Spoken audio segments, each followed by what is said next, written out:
يا صباح الهنا والجمال على احلى متابعين في الدنيا. يوم جديد وفيديو جديد، حابه اقول لكم كده كل سنه وكل حضراتكم بالف خير بمناسبه السنه الجديده.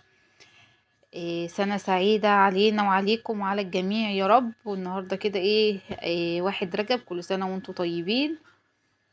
النهارده بقى كده حبايبي هنعمل مع بعض بوريكي الافران بطريقه بسيطه وسهله جدا وموفره، اوفر من بره. يعني بيتباع بره يعني 70 80 جنيه كيلو، لا احنا بنص كيلو دقيق او عندنا كوبايتين 3 من الدقيق هنعمله بكل بساطه وبكل سهوله، اوفر من بره بكتير. بس لو اول مره تشوفوني متنسوش تدعموني بلايك واشتراك كده حلو زيكم، عشان اول حاجه بننزلها يوصل لكم اشعار بيها يا احلى متابعين في الدنيا. هنا نص كيلو كده من الدقيق، طبعا دقيق كده يكون حلو مخصص كده للمعجنات، او دقيق سايب كده ضامنين اللي هو هيبقى حلو في المعجنات. هندخله كده طبعا زي ما انتوا شايفين كده حبايبي، ده كده نص كيلو من الدقيق.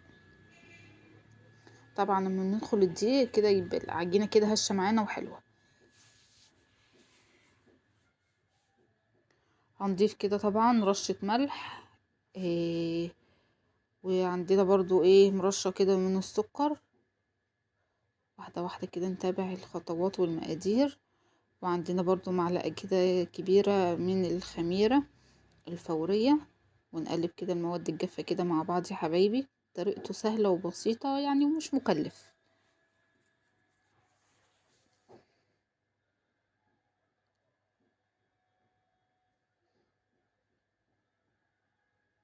طبعا هنا حابين تعجنوا بقى بمية، حابين تعجنوا بلبن براحتكم، حاجة ترجع لكم انتوا. وهنا طبعا كان عندي كده معلقة كده من الصلصة او معلقتين من الصلصة، بندوبهم برضو كده في شوية مية. طبعا البريك الافران كده بنشوفوه بره كده بيبقى كده لونه كده محمر شوية. ده طبعا عشان معلقة الصلصة اللي هما بيضيفوها او الصلصة. طبعا كل ما بنضاعف كمية الدقيق بنزود كمية الصلصة. هنا كنت مستخدمة نص كيلو وضفت معلقة كبيرة من الصلصة، عطتنا اللون حلو حلو اللي انتوا شايفينه ده كده حبايبي. وعندي هنا كمان يعني تلت كده كوباية من الزيت او ربع كوباية، وبضيفها كده وبعجن. طبعا ضفت برضو شوية لبن، زي ما قلت لكم حابين تعجنوا بمية براحتكم، عجنت بمية على لبن. وفضلت اعجن كده لحد العجينة كده بقى طرية معايا كده، بس ما فيهاش تلزيق، مش بتلزق معايا زي ما انتوا شايفين كده. بمسكها كده في ايديا، العجينة حلوة وايديا نظيفة. عجنتها كده شوية، هنسيبها كده بقى كده حبايبي ترتاح لحد ما تخمر معانا. هنغطيها ونحطها كده في مكان دافي، طبعا الجو برد فنحطها في مكان دافي كده تخمر. شايفين بقى كده العجينة بعد ما خمرت، بسم الله ما شاء الله، شايفين حجمها كده تضاعف معانا. بنطلع بقى كده كل الهواء اللي فيها، وبنمسك بقى كده العجينة. هنمسك بقى نكورها كده كور كده صغيرة على قد كده وحدة البوريك. طبعا في اللي بيفرد العجينة كلها ويروح كده جايبها بالكوباية وبتبقى مدورة، في كده وفي كده، فبراحتكم حابين تعملوا الشكل ده تعملوا، حابين تعملوا زي ما انا بعمل كده اعملوا براحتكم. نوع الجبنة طبعا اللي انتوا حابين تحشوا بيه بتحشوا بيه.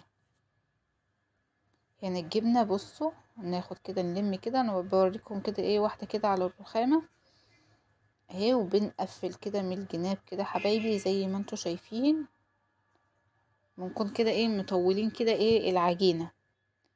بصوا الحجم بتاعها بسم الله ما شاء الله. نجيب بقى كده الصينية او الصاج بتاعنا نحطها فيها، وادي واحدة كمان. ببطط كده برضو على ايديا وببطط على الرخامة، يعني الطريقة اللي انتوا مرتاحين تعملوا بيها اللي تفردوا بيها بتعملوها. طريقة تشكيلها سهلة خالص وبسيطة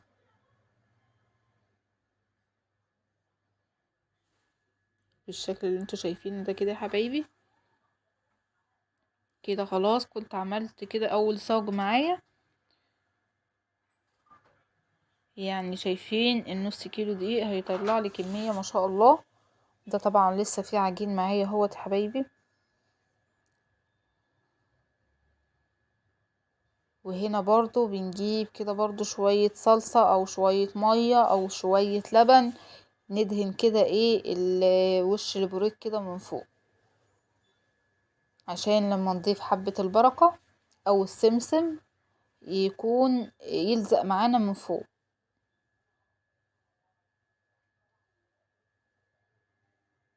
بالشكل ده كده حبايبي اهو بوزع. طبعا بنسيب بعد ما بنحط كده حبة البركة بنسيب العجينة برضو تخمر كمان شوية، او بنسيبها ترتاح شوية عشان تبقى العجينة كده ايه، او البوريك كده يكون هش معانا وخفيف. مقاديره سهلة خالص وبسيطة، وزي ما انتوا شايفين مفيهوش مكونات كتير. طريقة اقتصادية خالص اهو. هنسيبها بقى ايه بركنها، وهكمل بقية العجينة او هكمل تشكيلها زي ما انتوا شايفين كده حبايبي. هنا طبعا بقول لكم ممكن بقى نمسك ايه العجينة كده ونفضل حجم كده لوحدة البوريك كده زي ما انتوا شايفين، وفي الاخر ايه ابطط. دي طريقة ودي طريقة، عشان كده بقول لكم الطريقة اللي تعجبكم وترتاحوا فيها وحاسين اللي هي سهلة معاكم بتعملوها. بفرد كده حبايبي بصوا. طبعا الطريقة دي برضو سهلة خالص، بتخلص برضو الكمية معاكم بسرعة زي ما انتوا شايفين اهو. بنكور كده كذا كرة من العجينة ونفردها على الرخامة بكل سهولة. نحط برضو الجبنة وايه ونشكل.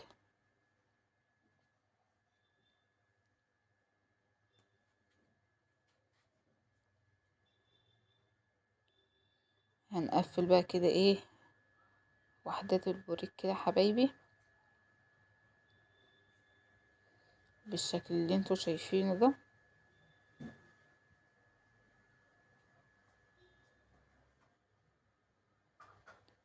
سهله خالص. عايزه اقول لكم بقى كمان قبل ما نحطها كده في الفرن او ندخل البوريك في الفرن، اي حاجه نعملها في الفرن بالذات المعجنات لازم نولع الفرن شويه. بصوا بقى الجمال والحلاوه.